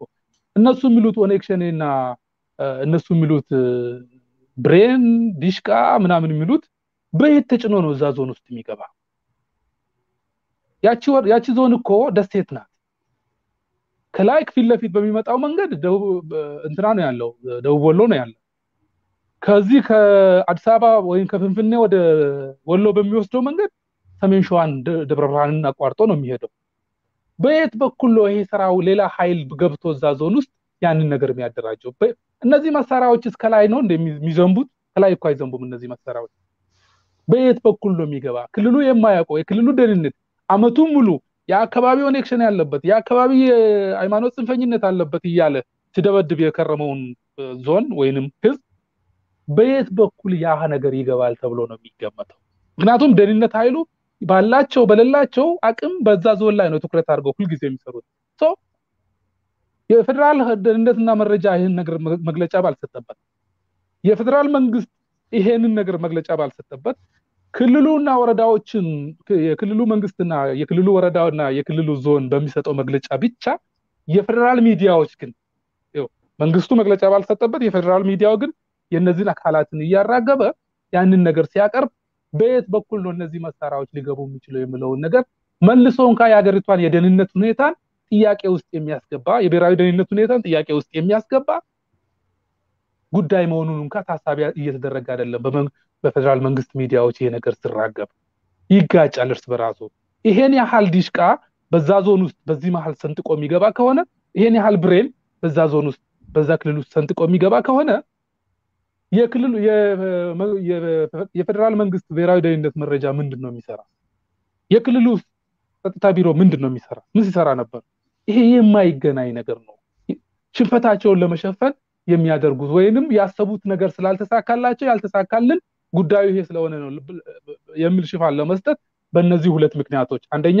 ከመከላከያ ጋር ያደረጉትን ግጭት ሸፍነው ለማለፍ ሁለተኛ ደግሞ ያሰቡትን ነገር ያላሳኩበት የህዝቡ ራሱ መከላከል ጥላሸት ቀብቶ በዛ መልኩ ለማለፍ እንጂ የነሱ ድክመት አለመሆኑን ለማሳየት የሄዱበት ሂደት ነው ብዬ ነው ማየው በጣም ጥሩ አመሰግናለሁ እንግዲህ ነገሮች ይያዛሉ በየክልሉ በየዞኑ በየቀጣናው በነገራችን ላይ ተስፋዬ አስብ ይያሉት የነበረ መከላከያ ኃይል ነው የክልሉ ልዩ ኃይል ከጀርባ መጥቶ ጉዳት ያደረሰ እየተባለ ነበር ሲወራ የነበረው ኢቭን ይሄ ብቻ አይደለም እነዚህ ተዋጊዎች በመንግስት ኦራል ነው ተጭነው የመጡ ብያሉ ሲያራግቡት ነበር ምን ያህል የሚሉት ነገር ምን ያህል እንደሚለያይ እንደው በትንሹ ሌላው ነገር ውስጥ ሳንገባ ልዩ ኃይሉ እንዲህ ከሆነ እየጫነና ልዩ ኃይሉን እየመታ እንትን እያለ ያለው የትኛው ኃይል እንዲገባ ነው ቅድም ላልከው የትኛው ኃይል ገብቶ ጉዳዩን እንዲያቀዘቅዘው ወይንም እንዲያበርደው ተፈልጎ ነው ከመከላከያ ኃይል በላይ ነው የሚባለው ነገር ላልከው ትልቁ ማሳያ እነዚህን ሁለት ነገር ራሳቸው በክልሉ በመከላከያ ላይ የወሰዱትን እርምጃና እንደገና ያሰቡት ነገር ሳይሳካ ስለቀረ ህዝቡ ራሱን ተከላክሎ ነው እንዳይባል ታስቦ የተደረገ ለመሆኑ ከሚናገሩት ንግግርና ሲያሰራጩት ከነበረው የሐሰተኛ ወሬ የሚጋጭ መሆኑ ራሱ የበለጠ አሁን ያልኩን ነገር ያጠነክራል ብዬ ስላሰብኩ ነው ይቅርታ ጣልቃ ገባውበት እና ለነገሩ ጊዜ አግኝቶ ተቀምጦ ለማጠንጠን ለቻለ ሰው በእነዚህ መረጃዎች ውስጥ በርካታ እርስ በራሳቸው በጭንቅላት የሚጋጩ ብዙ ነገሮች አሉ አንድ ደግሞ በሁሉም የሀገሪቱ ኮርነሮች እየታዩ ያሉት ግጭቶች ሲታዩ የነበሩትን አንድ የጋራ የሆነ ባህሪ ደግሞ አላቸው በአብዛኛው በተለይ ፖለቲካ ኃይሎች ስልጣን ላይ ያለውም ወይ ደግሞ ከነሱ ጋር የቅርብ ትስስር የመግባባት ያላቸው ወገኖች እና እነዚህን ግጭቶች ለፖለቲካ ግብ የመጠቀሙ ጥረት በሰፊው ይታያል ሌላው በዚህ የሚታወቀው የሰሜን ምዕራቡ አካባቢ ነው በኒሻንጉል ጉሙዝ ውስጥ የሚታየው ወደ መጨረሻው ወደ ውይይታችን ማጠቃለያ ወደዛ ሊወስድ ፈልጌ ነው ለዚህም ብዙ ምክንያቶች አሉ አንድ በእነዚህ ሁለቱ አካባቢዎች ላይ አንተም ያተኮርክ መረጃዎችን ስትጋራ ነበር ከዚህ አካባቢ ጋር ግንኙነት ካላቸው ከሌሎችም ተቆርቋሪ ወገኖች ጋር በዚህ ምክንያት ሰሞኑን የፌስቡክ አካውንትን እንደተዘጋ እናውቃለን ከዚያም ውጪ ማስፈራራቶች ዛቻዎች እየደረሱብን እንደሆነ ሰምተናል ለዚህ ሁሉ ደግሞ በተለይ አንድ ፌስቡክ አካውንት ከመዘጋቱ ጥቂት ቀናት በፊት ከሌሎች ጋር የተጋራው አንድ ቪዲዮ ነው ይባላል።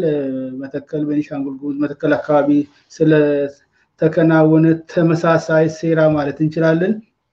ስለዛም አስተውሰንና በተለይ ስለ ቪዲዮ ኮንተንት ቪዲዮ ስለያዘው ነገር ከዚህ ጋር የሚያያዝበትን ሁኔታ ከዚህ ከሰሜን ወሎ ሌሎችም አካባቢዎች ከምናያቸው የውስጥ ግጭቶች ጋር የሚያያዝበትን ሁኔታ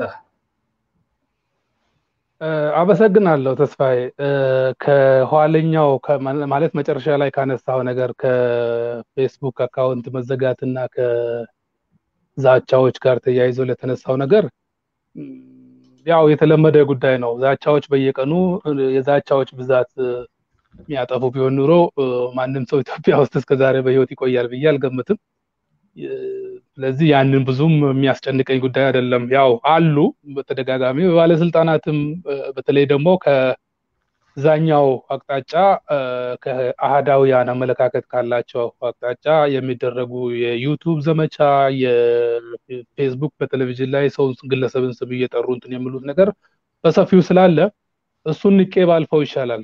ፌስቡክንም ከዛ የተለየ መልኩ እይታ የለኝም። እኔ ፐርሰናሊ ራሴ ፊሊንግን አመለካከትን የሚገልጽበት ነው። የትኛውም ፖለቲካ ድርጅት አቋም ሳይሆን እንደ ግል እንደ ዜጋ ለዚች ሀገር ደግሞ ለወጣውበት ማህበረሰብ ብቻ ሳይሆን ድምጽ ላጡ የትኛውም ሰው ነውና ሁኔታው ወጥቶ ቢታይ ያልታዩ ሁኔታዎች ወጥቶ እንዲታዩ ቢደረግ አገርንም ይጠቅማል፣ የአካባቢውንም ሰላም ይጠቅማል። መንግስትም ከዚህ በተለይ ስልጣን ያለውና እርምጃ መውሰድ የሚችለው አካል እነዚህ ነገሮች ግራውንድ ላይ መኖራቸውን አውቆ ለሚወስደው እርምጃ ያንን ታሳቢ አድርጎ ካደረገ የበለጠ ማገዝም ይሆናል ከሚል መንፈስ ስለሆነ የህዝብን ሰላም መሰረት አድርጎ ስለሆነ እኔ እስከቻልኩ ድረስ ይሄ አቋሜ ስለሆነ የማንም ዛቻ ሆነ የማንም እንትን ስሜቴን ውስጤን አያግደውም በህይወት እስትንፋሴ እስካለች ድረስ። ከዛ ባሻገር አጠቃላይ በአገሪቷ ውስጥ እየሆነ ያለውን ነገር በሶስት መልኩ ነው የማየው። አንደኛ በተለይ አሁን እየሆነ ያለው ነገር ቁጭ ብለን ካየነው የአማራ ክልል ብልጽግናና የአማራ ፖለቲካ እሌት የሚያንቀሳቅሱ የሚዘውሩት አካላት ይሄ ምርጫ እንዲሆን የሚፈልጉ አይመስለኝም እኔ አሁን በተረዳሁት መንገድ። ምክንያቱም ለፖለቲካ ፍጆታ ፕሮፓጋንዳ ሳይሆን ይሄንን እያልኩ ያለሁት ካሉት ነባራዊ ተጨባጭ የሆኑ ካሉ ነገሮች ሲታይ በየአቅጣጫው በተለያየ ክልል ውስጥ ገብተው የሚያደርጉትን ትንኮሳዎችን እያየህ ነው። በራሳቸው ክልል ውስጥ ባሉት ብሔረሰብ ዞኖች ላይ የሚያደርጉትን ነገር እያየን ነው። ቤኒሻንጉል ውስጥ ገብተው መተከል ላይ የሚያሰማሩትን የኮማንድ ፖስቱ አካል ሆነው ነገሮችን ለማረጋጋት የሚሄዱትን ጉምዝ ሀገር ሽማግሌዎች ላይ የፈጸሙት ማንቡክ አካባቢ ላይ የፈጸሙት እንግዲህ አይተሃል። ከክልሉ ታጥቀው በመኪና ተጭነው ሂደው በጃዊ በኩል ገብቶ ፓዊ ላይ የተወሰደ ባንዲራ የቤኒሻንጉልን ባንዲራ ወርዶ ልሙጡን ባንዲራ እስከ መስቀል የደረሱት ታይቷል። ይሄ ብቻ አይደለም። በዚህኛው በዋናው መንገድ አስፋልት መንገዱን ይዞ አንዱራ ወረዳ ውስጥ ገብቶ የአብን አመራር ለዛውም ለፓርላማ ሊወዳደረው የአብን አመራር በማንዱራ ወረዳ ማክሰኝት አካባቢ እንደዚሁም በአብስ ቀበሌ ላይ ማክሰኝት ቀበሌ ላይ ጉዲማሊ ይመስለኛል የምትባል ቀበሌ ላይ እርምጃ ህዝቡ ጋር ከጉምዝ ማህበረሰብ ላይ ዘመቻ ወጥቶ አይተ ከሆነ እጅ ቆርጦ በእንጨት ተሸክመው ሲሄዱት የነበረው ጦርነት ላይ ነው ያ ሰው የሞተ። እንግዲህ አጠቃላይ ይሄ ቪዲዮውን ከዛም ከሸዋሮቢቱም በዚህኛው ምዕራብ ጎጃም አካባቢ ባለው እንደገና ኢቭን ያ ብቻ አይደለም። ሰሞኑን ጎንደር ላይ የሆነ ነገር አለ። ትናንትናና ከትናንትና ወዲያ መስጊድ ድረስ ለማቃጠል ከጎንደር ሂደው ያንን የተከላከሉ ወጣቶችን በድንጋይ የመደብደብ የመስጊዱን በርና ወንበሮችን የመሰባበር ይሄ ሁሉ እየተከናወነ ነው። ያ ብቻ አይደለም። ሞጣ ላይ ተመሳሳይ ተከናወነ በዚሁ ሳምንት ውስጥ። ይሄ ሁሉ የሚደረገው ይሄ በተለይ ህገወጥ የሆነ አደረጃጀት ያለው የፋኖ ክንፍ በክልሉ በጀት የሚንቀሳቀሰው ኦሮሚያ ግዳ ድረስ ገብቶ 12 የሚያክሉ የኦሮሚያ ልዩ ኃይል ላይ ድንገት ቶክስ ከፍቶ እነሱ ሰላም ለማረጋጋት እየሄዱ ባለበት ቶክስ ከፍቶ ወደ 12 የሚያክሉ ልዩ ኃይሎችን አጭዷል። እንግዲህ ከግዳያን አንስተ እስከ ቅማንት ድረስ ከቅማንት አንስተ እስከ መተከል ጉምዝ ድረስ ከዛ አንስተ እስከ ሰሜን ሸዋ ማን ኦሮሞ ብሔረሰብ ዞን ወሎ ኦሮሞ ብሔረሰብ ዞን ድረስ ያለውን ነገር ስታይ በሚዲያ ወጥቶ የሚናገሩት ንግግር ወደዚህ አምጥተ ስታየው ኢቭን መሳሪያዎች ከዚህ ከአማራ ክልል አሁን ላይ የትኛውም ገብተ የመን ላይ እንደሚደረገው ከየትኛውም መልኩ መሳሪያ የሚሸጥበት ቀጠና ቢኖር የአማራ ክልል ነው። በየጠላ ቤቱ በየሰርግ ቤቱ ሰው ያለቀ ድንገት ተከራው እየተኮሱ ሰው እየታጨደ ያለው አማራ ክልል ነው። ይሄ ሁሉ የሆነ ያለው የክልሉ መንግስት ግጭቶችን ስፖንሰር በማድረግ በየቀጠናው ሊመልሳቸው ርስቴ ነው ብሎ የሚያልማቸውን ቦታዎች ስም የርስት አስመላሽ ኮሚቴ እያለ እየሰየመ በጉያው አቅፎ በሚያንቀሳቅሳቸው ወይንም በሚለቃቸው ኃይላት በየቦታው በየአቅጣጫው ግጭቶች እየተነሱ ነው። አሁን ኪረሙ ላይ ብሬን ተሻግሮ ኬላ አለ፣ በማዶም በኦሮሚያ በኩል ኬላ አለ፣ በዚህኛውም ኬላ አለ። ሆም ብሎ የታለፈው መሳሪያ የት ላይ ነው የተያዘ? ኪረሙ ኬላ ላይ ነው ተሻግሮ አባይ ማዶ ኦሮሚያ ውስጥ ነው የተያዘው። የት ነው የሚሄደው የጥይት ካልከው ለዛ ነው የሚሄደው። አብዛኛው አይተ ከሆነ ያ ማህበረሰብ ወደ 1 ሳምንት 2 ሳምንት በፊት ፈኖ የተባለው ኃይል ገብቶ ግዳያና ላይ መንደር 10 ላይ መንደር 9 ላይ መንደር 4 ላይ በግ ፍየል እየታረደ ፍሪዳ እየታረደላቸው ነው ሲመገቡ የነበረው። ይሄ ነገር እንዳይታይ ነበር የልዩ ኃይሉ ወደዛ እንዳይገባ ሸኔ ነው እየተባለ የነበረው። በጣም የሚያሳዝን እዛ ኦሮሚያ ላይ ሲኖሩ የነበሩት አሁን እዚህ አማራ ክልል መጥተው ሆን ተብሎ በአሻራ ሚዲያ ተቀነባብሮ የሚቀርብ ቅድም ያቀረብከው ቪዲዮ እና መረጃ 360 ኢትዮ 360 ሲጠቀም የነበረው መረጃ ያቺ ቪዲዮ ቅድም ያነሳው ቪዲዮ ካየው የሰው ልጅ በሳንጃ ሆዱ ተሸልቅቆ ወጥቶ ልጁን አንስቶ እንኪ ልጅሽን ብሎ ሰጣት። እስኪ ማን ነው ሆዱን በሳንጃ ተወክቶ ቆሞ እንደገና ልጁ ወጥቶ ከነ ህይወቱ አውጥቶ ለሰው የሚሰጠው? በምን ታምር ነው? ሆስፒታል እኮ አይደለም ይሄ ነገር እየተሆነ ያለው። ልጅ በምጥ እንኳን ስትወልድ እኮ ምን አይነት ፌንት እንደሚነቅሉ ምን ያህል እንኳን ልጁን ለመቀበል ምን አይነት ህይወት ውስጥ እንደሚገቡ መገመት አያቅተንም። በጣም የወረደና ያጠለሸ እንትን ህዝቡ በየቀጠናው ኢትዮጵያ ውስጥ ያለው በተለይ ደግሞ አማራ ህዝብ እረፍት እንዳያገኝ አጉል ተስፋ እየሰጡ ወደ ግጭት እንዲገቡና መረጋጋት እንዳይኖር ታስቦበት በክልሉ መንግስት ነው ይሄ ነገር እየተሰራ ያለው። ክልሉ ደግሞ ምንድነው ስልጣን በምርጫ ከሆነ ስልጣን እሱ የሚፈልገው አሁን በክልሉ ላይ ማሸነፍ አይደለም፣ የፌደራል መንግስትን ስልጣን በእነሱ ሰው ማስያዝ ነው። ያን ነገር ለማድረግ ደግሞ ብቸኛው ያለው በሽግግር መንግስት ስም ተሳታፊ እስካልሆኑ ድረስ የሚፈልጉት ቦታ ላይ ሰላም የለም በአገሪቷ መረጋጋት የለም የሚለውን ነገር ካስተጋቡ በኋላ በየቦታው ግጭቶችን ስፖንሰር እያደረጉ ያንን ቦታ ለመቆጣጠር የሚያደርጉት ግፊት ነው። ስለዚህ ምርጫ እንዲደረግ አይፈልግም። አንድ ይሄ ነው። ሁለተኛው አይተ ከሆነ የአማራ ምሁራን መማክርት ዛሬ ቀጥታ የነበረውን ግጭት ወደስ ነው ወስዶ ያላከከው ወደ መዋቅራዊ ስርዓት ከፌደራሊዝም ስርዓት ጋር ከህገ መንግስቱ ጋር ወስዶ ያያያዘው።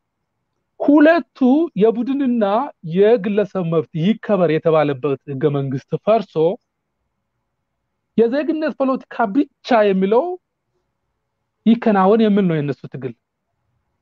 እንግዲህ በሁለቱ መብት ውስጥ በሁለቱ በቡድንና በዜግነት በግለሰብ መብት ላይ በቡድንና በግለሰብ መብት ላይ በተካተተ ህገ መንግስት እርካታ ያላገኘ ኃይል እንዴት ተብሎ ነው በቡድን በግለሰብ መብት ብቻ ላይ ተንጠልጥሎ በኢትዮጵያ ያን ያክል 80 ብሔር ብሔረሰብ ባለበት ሀገር እንትን መዋቀሩ ህገ መንግስቱ ተሻሽሎ ሰላም ይመጣል ተብሎ የሚታሰበው? ይሄ ህገ መንግስት እኮ እንዲሁ በነፃ አልመጣም እንዴ። ኢህአዴግ ይሄን ሀገር ሲቆጣጠር እኮ ወደ 17 የሚያክሉ የብሔር ተዋጊ ነፃ አውጪ ድርጅቶች የነበረበት ነው። ድጋሚ ወደዛ እንመለስ 17 ወይንም 20 ነው ወይ ደግሞ 83 ፓርቲ እንደገና የተዋጊ አማጽያንን እንፍጠር። ስለዚህ ምንድነው ለማለት ፈልጌ ነው ቀጥታ ወስዶ ያያያዙት ከማን ጋር ነው? ከህገ መንግስቱ እና ከፌደራል ስርዓቱ ጋር ነው ያያያዙት። ስለዚህ በዚህ አጋጣሚ የዚህ ሁሉ ችግር ይሄ በብሔር ላይ የተመሰረተ በክልል ላይ የተመሰረተ ፌደራሊዝም ስለሆነ እሱ ይፍረስልን ወደሚለው ለመሄድ ነው። ሶስተኛው ሁለቱም ካልተሳካ አንድ ክንድ ጠይቀን አንድ ስንዝር መሬት እንወስዳለን የሚል ነው። ምንድነው በኦሮሚያ እንደሚባል ነገር አለ። ስጋ መሬት ከወረደ የሆነ ነገር ሳያነሳ አይነሳም የሚሉት ነገር። በቃ አንድ ከጨውንና ጉዳዩን ጫና ከፈጠር ቢያንስ የተወሰነውን እንትን እናገኛለን ነው ለዛም ነው ለዘመናት አሁን ቅድም ያልኩ መተከለ አካባቢ ላይ የነበረው እንትን ስደብቁ ከርሞ የጉምዝ አባት አንድ ጊዜ የተናገሩት ትዝል ከሆነ ጠቅላይ ሚኒስትር አብይ ሲሄድ የአሳምኖ ጽጌና አቤን ያደራጃቸው እንትኖች ናቸው እዚህ ዞናችን እየረበሹ ያሉ ስለዚህ መፍትሄው እዚህ ሳይሆን ባህር ዳር ነው ያለው ከፍቷል መፍትሄው እዛ ጋር ያለው ነገር ነው ሱን ካቆማችሁ ሌላው ችግር የለውም ነው ያንን አመለካከት ፓዊ ላይ ባደረጉት ሰላማዊ ሰልፍ ልክ እንደ ራያ ልክ እንደ ወልቃይት መተከል ርስታችን ነው እናስመልሳለን ይሄን ካልመለስ ያሳምነው ጽጌ አጥንት ይውጋን የምንልክ አጥንት ይውጋን የበላይ ዘለቀ አጥንት ይውጋን የሚል ቪዲዮ ራሱ ነበረ ማለት በዛን ደረጃ ሰልፍ የወጡት እንግዲህ የሁለት ሳምንት ባልሞላ ጊዜ ውስጥ ነው ወጥቷል የመተከል ትልቁ ችግር ምንድነው ሲባል ለነበረው ወይንም ያ የጉምዝ አባት የተናገረው ነገር በተግባር አደባባይ ላይ ወጥቶ ሰልፍ የወጡበት ያሰሙት መፈክር ስለሆነ ነው ይሄንን ያልኩት ስለዚህ እነዚህ ሶስቶችን ታርጌት ያደረገ በየቀጠናው ሰላም የመንሳት ያሁኑ ብቻ አይደለም ኢቭን ለቀጣዩ ራሱ እኔ ያሁኑ አይደለም ከዚህ በኋላ ራሱ ቅድም የአማራ ምሁራን መማክርትን መግለጫ ስታይ የክልሉ አቶ ግዛቸው ተከበናል በየአቅጣጫው ተከበናል በጠላት ማን ነው ያ ጠላት እንዴት ሰው በሚያስተዳድረውን ህዝብ እንደገና ጠላት ብሎ ይናገራል በጠላት ተከበናል እሺ በየአቅጣጫው እነሱ ውስጥ አሁን እየተካሄደ የቅማንት ህዝብ ጠላት ከሆነ የኦሮሚያ ልዩ ዞን ጠላት ከሆነ ለምን ወይ አይዘው አንድ ነገር በዚህ ግረ መንገድ መናገር የሚፈልገው እውነት አንተ ወደ ህወሓት ወይንም ወደ ትግራይ ሲያላክኩት የትግራይን ህዝብ አብሮ የሚያስተዳድረው ክልል የሚጮቁን ከሆነ የትኛውም አካል እኮ አማራጩን ማየቱ አይቀርም ኢሳያስ ለዘላለም ኢህአዴግ ውስጥ ሆኖ ሳይሆን የአማራ ሌቶች እኮ የአማራ ፖለቲካ ፓርቲዎችና ምሁራን እኮ እድሜ ልካቸውን ኢሳያስን ሲረግሙ ነው የነበሩ ዛሬ ግን የነሱ ፍላጎት እንትን ሲሆን ቁጥር አንድ ኢሳያስ ለዘላለም ይንገስ ይያሉ እኮ ነው ገብቷል ምን ያህል የነሱ ፍላጎት ሲሆን ምን ያህል ነገሮች 390 ዲግሪ እንደሚሽከረከሩ አንተን ለማጥፋት ስሉ ግን ባልዋልክበት ስም እየለጠፉልህ ምን ሊያደርጉ እንደሚያስቡ ማሳያ የሚሆነው የቅማንት ህዝብ እንዴት ነው እንደ ጠላት ወስደው በዚህ ሰዓት ላይ ከህወሓት ጋር የሚፈረጀው ህዝብህን እንዴት ነው ወስደ የፌደራል መንግስት ብሔራዊ ደህንነት መረጃ ዞኑ ውስጥ ያለው ኦኔግ መኖሩን የታጠቀው ኦኔግ መኖሩን ባላረጋገጠበት እንዴት ነው እነሱ ግን በዛ ደረጃ የራሳቸውን ህዝብ እየፈረጁ ለውጊያ ተዘጋጁ ራስ ለመከላከል ተዘጋጁ መንግስት እርምጃ ሊወስድባቸው ይገባል እየተባለ ያለው ስለዚህ እነዚህ ነገሮችን አንድ ላይ ስታገናኝ ትልቁ ችግር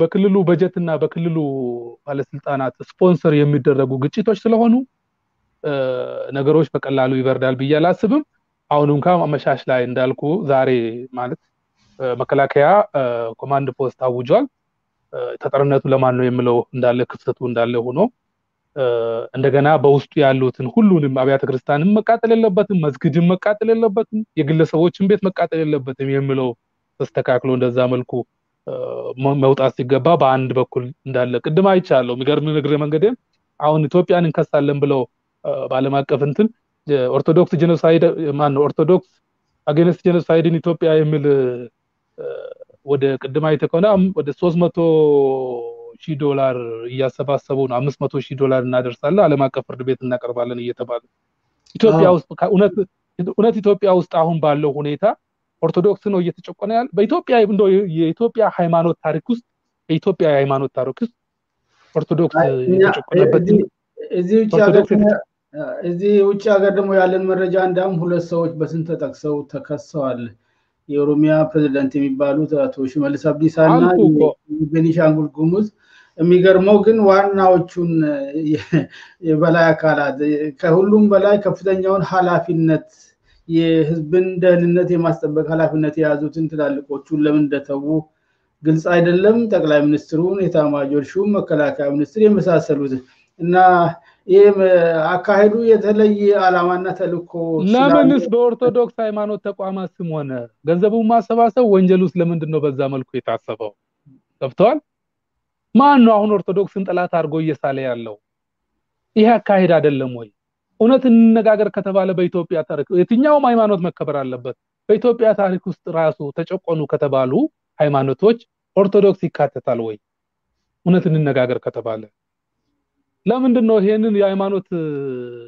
ተቋምን የፖለቲካ ተቋም ማራመጃ አድርገው እንዲህ የሚያደርጉት ያንን ነው አመለካከት በተመለከተ ዛሬ የመንግስት ሚዲያ በመከላከያ ስም ያወጣውን አይተ ከሆነ አብያተ ክርስቲያናትን ማቃጠል አይቻልም ነው ያለ ኦርቶዶክስ ሌላውን ማቃጠል ይቻላል የትኛውም የሃይማኖት ተቋማትን ቢባራሱ ምን አለበት እና እነዚህ ሆን ተብሎ እንትኖችን አዛብቶ እንትን የሚሉት አካላት ይሄ ነገር እንዲሁ በደመነፍስ የተደረገ እንዳይመስል ታስቦበት ነው ይሄ ነገር እየተደረገ ያለውና መከላከያ ከነችግሩም ቢሆን ያንን ቀጠና ለመቆጣጠር ወይንም አካባቢውን ለመጠበቅ እርግጠኛው ልንገር የመከላከያ ቁጥር ስላነሰ እንጂ አሁንም እነሱ ትንኮሳቸውን ይተዋሉ የሚል ነገር የለኝም ቢያንስ ግን የፌደራል መንግስት ይሄ ህዝብ ኮዱን እንኳን ገዝቶ ሸምቶ በልቶ እየጠገበ ባላደረበት ጥይት መግዛት ሐሳብ እንዳይሆንበት ራሱን ለመከላከል ስም ሚበላውን የሆዱን ትቶ ጥይት ነገ ያድራለው ብሎ ጥይት መግዛቱን እንዲያቆም የፌደራል መንግስት ከዚህ በበለጠ አካባቢውን ራሱ ቢቆጣጠር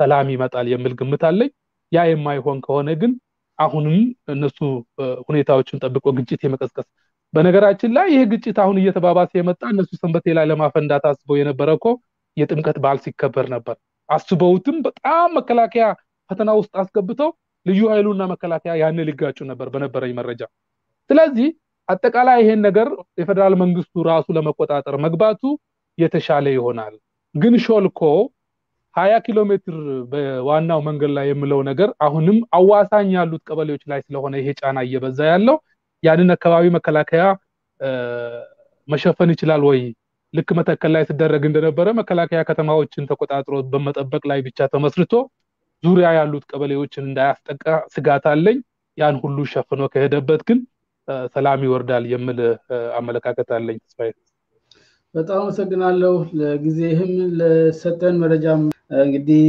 አንተም ራስን ጠብቅ እግዚአብሔር ይጠብቅህ ለሁሉም ሰላሙን እንመኛለን በጣም አመሰግናለሁ በአንድ የወሎ አካባቢ ሙዚቃ እንሰናበታለን ደህና ቆይልን ያኔ ከመቶ ዓመት በፊት ባዘዎቹ ግፍ ቢለያዩ ዛሬ ተገናኝተው ተመስገን ያሉ ይመስላል ባሬቱ ሰኝተው ከምጅርታ ምንድን ነጋጅስቶ ፈያኬቲ ምን አልከኝ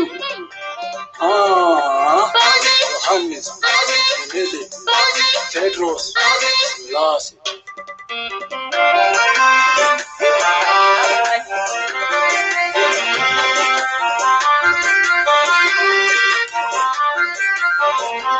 Kese guyan sone, magate kora pifagalato, guyan itinani, yate samuna bote. Nagati finfinde, nagata meka yechirinyako, irana walbara, yande meriyako. Kese guyan sone, magate mera pifagalato, guyan itinani, yate samuna bote. Nagati finfinde, nagata meka yechirinyako, irana walbara, yande meriyako.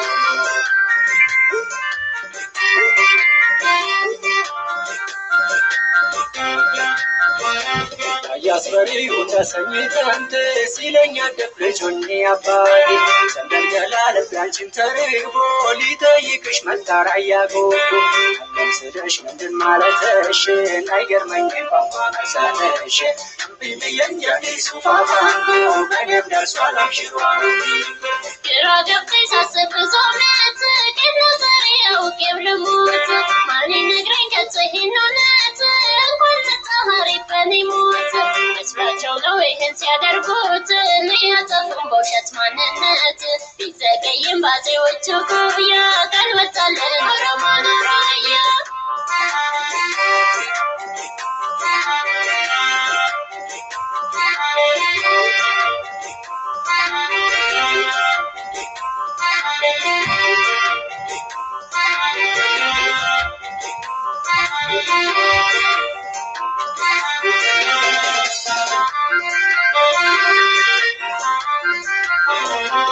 Kese guyan sone, magate kora pifagalato, guyan itinani, yate samuna bote. Nagati finfinde, nagata meka yechirinyako, irana walbara, Keseku yansoni, akangamera bikagalato, yanitinani, yesamona. Nagati finfinde, akangameka yechirinyako, irana walbara,